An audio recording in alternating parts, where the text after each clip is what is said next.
All right, welcome everyone. We're Semblance of Sanity. I'm Caleb. I'm Jacob. And we're here for Rakugo, Season 2, Episode 8. All right, we now have a good perspective now. Yeah. An unbiased perspective. Yep. Through Matsuda. We know what happened. As to what actually happened. Yep. And it's brilliant. We now have to move on through, however many episodes are left in Season 2 with regards to knowing this, what Yotaro will do about this information. Will Konatsu find out? If she does find out, what happens then? Yeah. Yes. Who does she find out from this info here? Oh, boy. Yeah. Yeah, because there's Mangetsu, the other guy as well, who... I don't even know. Or, wait, no, he doesn't know that. No, Hisan knows this now. But I don't even know what to think or feel anymore. Like, I'm very excited for what this show decides to do next, but as far as... I no clue. Yeah, I'm just going to reiterate it. Yakumo's now my favorite character. Yeah, Especially if they at least somewhat give him, good moments with this information in the upcoming episode. But how are they going to do this with Konatsu? Like... Yeah. Yeah, it's going to be good. So y'all, without further ado, let's get into this. All right, everyone. Now be sure to go check out the reaction portion of the video in the description below, and then come back here for the discussion. All right. Okay. Episode 8, y'all. We finally got to see Yotaro share his Inokori with Yakumo. And we got to see Yakumo's reaction to it. Yeah. Because it wasn't just Yotaro's, it was Sukeroku's.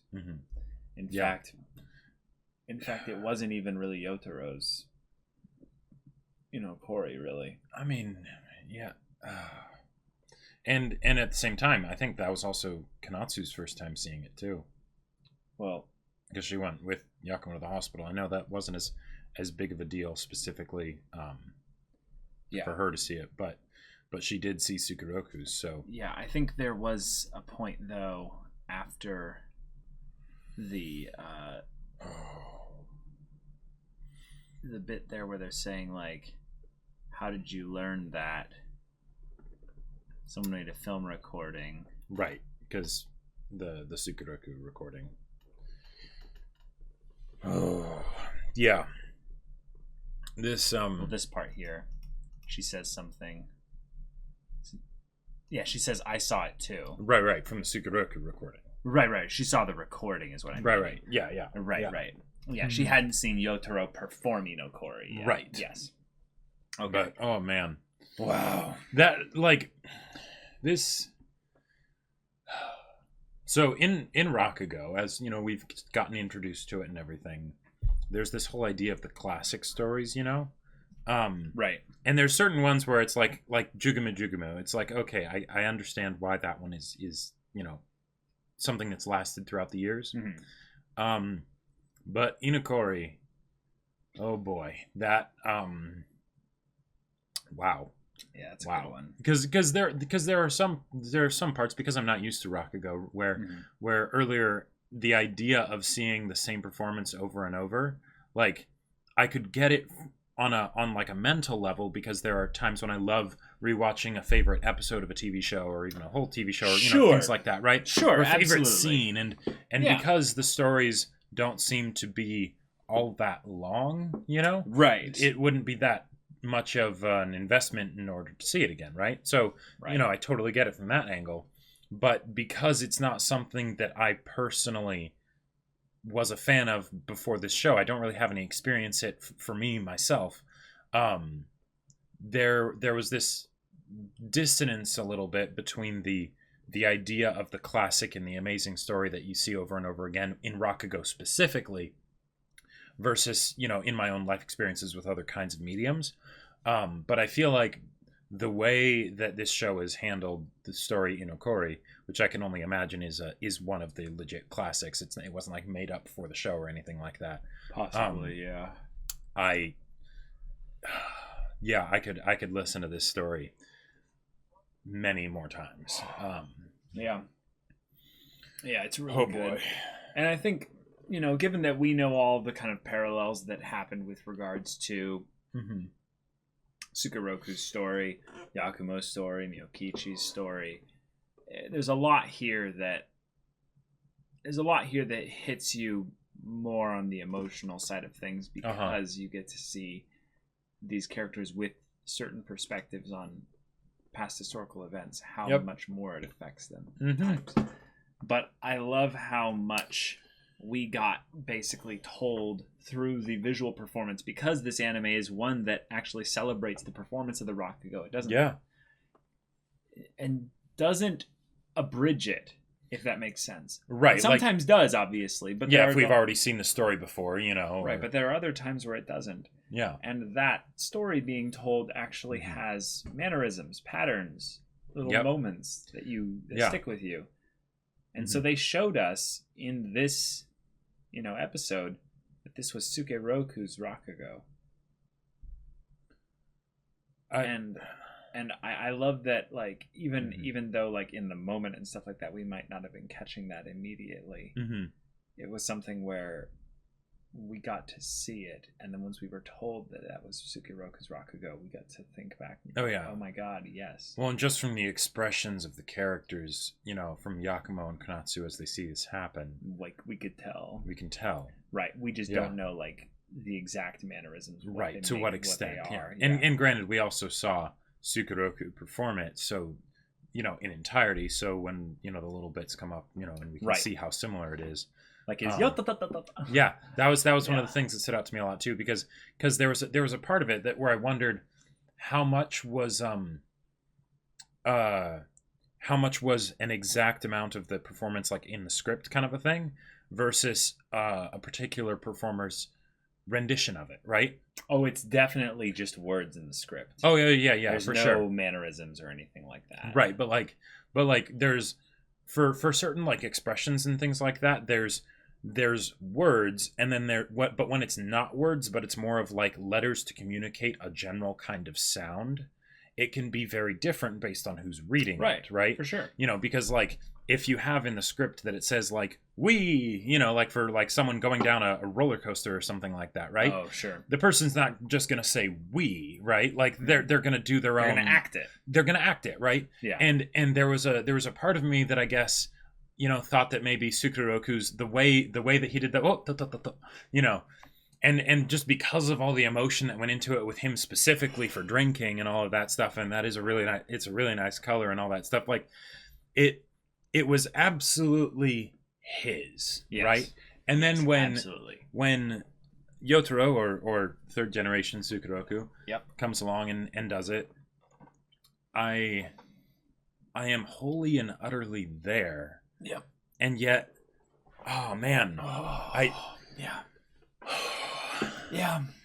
It's an experience, and just the story itself is so powerful, right? Like, on its own, but then combined with everything, that all the added meaning that it gets for the characters in this story and everything, it's just, who knew that a story about stories could be so impactful? The episode itself was one of setting us up, I think, for future things. There was a lot in this episode that felt like it was we just came off of a really intense reveal. Yep. So we're going to have a little time skip. We have showcasing of Mangetsu doing his Rakugo. And I love the little ta-ta-ta-ta-ta. Yeah. I love that. That aspect of it is something that I would love to see how that would work in a in a performance of sorts that's not necessarily Rakugo. Yeah. Having some kind of tempo setting tool or what have you. But there were a couple other things that they set up here that were quite, I would say, refreshing. And I'm not meaning refreshing in terms of like the, cool, fresh air refreshing. I'm talking about the catching us up a little bit to remind us about what's important still in this arc. And there were a couple things that they did. I would say about 3 things, I would say. Main one is that the relationship between Yakumo and then the family. You know, the awkward family. We've got Yotaro, we've got Konatsu, and we've got Shinosuke, Shinchan, The 3 of them each have their own unique dynamic with Yakumo. Right. With Shinchan, he's, giving little Rakugo stories. He's doing little songs and what have you. He kind of annoys Yakumo in that respect, though. Right. But he is that reminder. Yeah, but there's that pain about it that is something that it doesn't feel like Yakumo's ever really going to fully get past. Mm-hmm. And then when we see him on the bridge, I mean, it's pretty obvious what he was there to do. Yeah. And there's no way he could know that they happen to be nearby. Yep. You know, having a little bit of a quiet alone time moment, you know. Uh-huh. And there were a lot of quiet, wonderful, like beautiful, peaceful moments that were interrupted by other things this episode. It's true. Like, yes. And I wanted to bring up that aspect of the interruption. The idea that this has been maybe one of the burdens of Konatsu's. The idea that Yakumo has had this burden all this time. But one of the things that maybe even the Inokori story kind of brings up is the burden that's not necessarily on the main character, but on those because the main character is spinning out of control, which is something that the mob boss brings up. Sure. So the other thing is that she's not letting him kill himself, not because she cares about him living, but she cares about him trying to escape or run away from his consequences or what have you. She obviously cares about Yakumo, of course, but her emotion and pain regarding the whole thing is still very much there. Yep. It's a reminder for us that you can't just tell Konatsu everything here. You have to breach the topic carefully. The other thing that felt like it was a very, almost like, because the mob boss was brought out of the episode, very much at the end of the episode, just he's brought in and brought out in this episode, is to remind us that he's important for more reasons than we know. And that is that he legitimately, they did the big, flag of, plot point. Right. And it's not just he has a secret of Yakumo's, but Yakumo is in his debt, tremendously. And it's like, what does that mean? Yeah. What is that? I have no idea. If not for the fact that we've basically confirmed, even though we haven't entirely, that Shin-chan, that he's the dad of Shin-chan, like the biological dad. There was a part of me that was wondering if he was actually Sukeroku. So, and that basically the other lady there is Miyokichi. That would be... And that they didn't actually die. That would be crazy. Now, I don't think... Now, that would be another twist reveal off of another twist reveal, so maybe not that. Right. But... Right. I think that as a thing is something that I've constantly thought about. When we saw him, we pointed out, we're like, he looks kind of like Sukeroku. Almost in a way of is that something that Konatsu recognized or something? But... Right. I think that in some ways we're kind of meant to look at things a little bit that way. Because thematically it makes a lot of sense. But what I'm more interested in is that there's the aspect of that, regardless of who he is, because that's a crazy theory, but he didn't come after Shinosuke. He didn't come after the kid. Didn't. And I think that's because Yakumo did something that made it so that he wouldn't have to do that. And because of that, he still doesn't feel like it was worth, obviously, the happiness of Shinosuke, or at the very least, Konatsu's happiness with regards to Shinosuke. Sure. So... Yeah. So Yakumo still feels like he owes him a ton for this whole thing. How many secrets can Yakumo have? Because if it's plenty, he's an old guy. Yeah, he's an old guy, but geez, what kind of a burden is this guy bearing on his shoulders? Because we found out the whole deal with Konatsu, and that's huge. That's insane. Huge. That'll put a man in his grave, right? But apparently there's more. There's more, and it's probably not nearly on the same scale. Just because how could it be? But the way it's being talked about makes it seem like it is on a similar scale. Because it's that big of a deal. So... Yeah. My main thing I'm worried about is it's more things of where Yakumo has either sacrificed something of himself, or he's taken on more like pain, blame, or just something he's taken on a negative, so that someone else can have a positive, because that fits in line with what happened with regards to Konatsu. But yeah, they definitely wanted us to make sure that we had that in mind now, given that there's going to be at least 4 or more episodes left after this. But almost immediately, the mob boss is taken away. Right, and we don't get to see Yakumo perform. And there's a part of me that was like, okay, is this something that's going to make it so that he doesn't perform? Right. Because this performance, on the one hand, okay, it's just a performance, right? But it's the idea of, well, in the part of his Rakugo that he did get to, with the whole idea of the, talking about Inokori and all that stuff, in the lest, he, it becomes a dream again. That felt like he was talking about Rakugo, of, okay, for this one moment, I have some clarity and I might be able to actually enjoy it freely. Yeah. So let's do it now so that I can cement this memory, right? Right. Before it goes away again, because it will. Yeah. And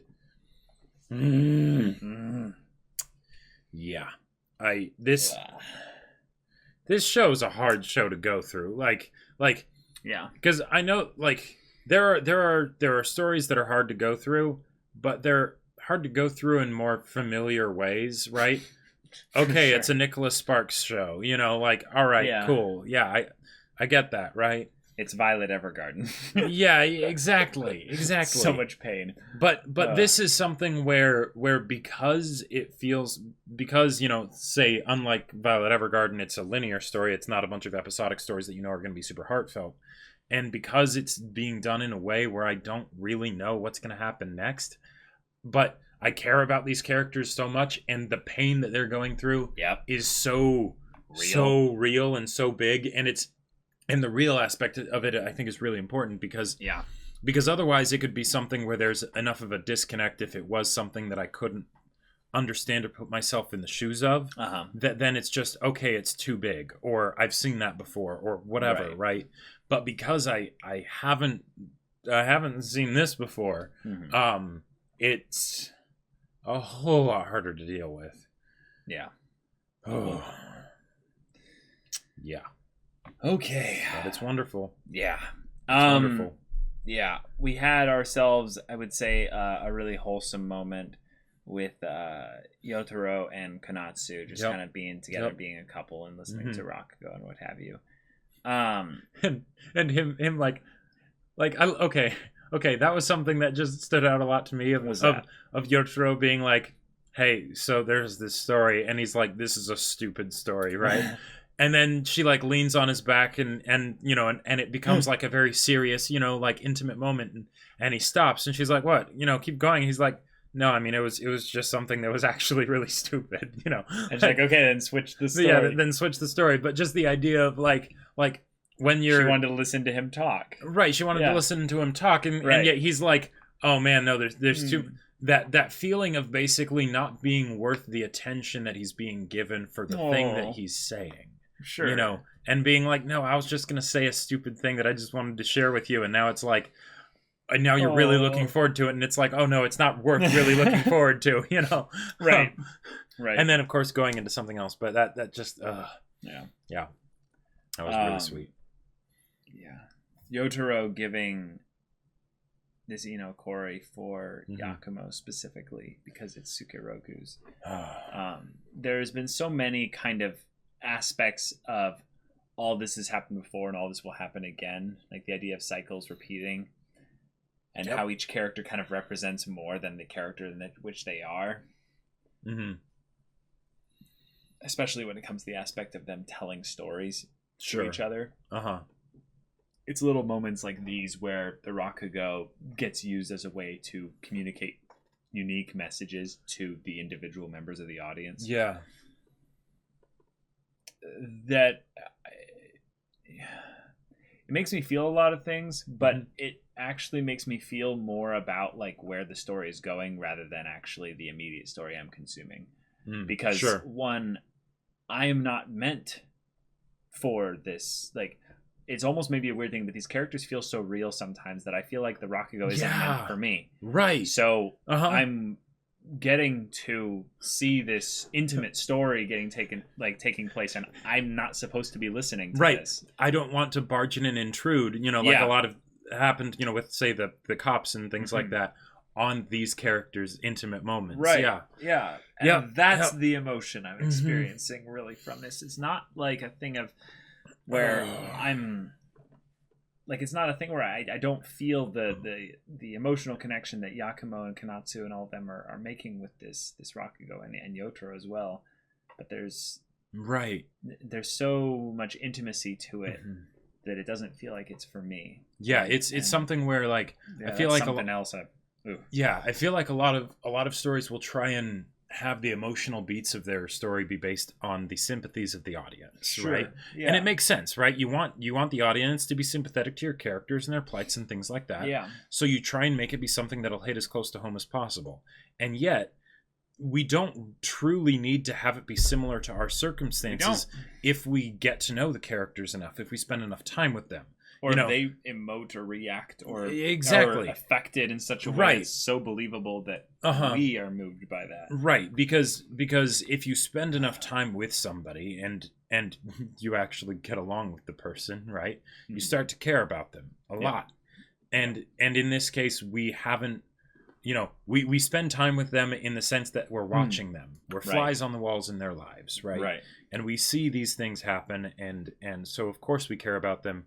And even if the circumstance is something that we have absolutely no experience with, I've never had to raise the child of my best friend who killed my best friend and my ex-lover, and I have to keep that a secret from them while at the same time, blaming myself for the fact that my best friend is dead and everything like that.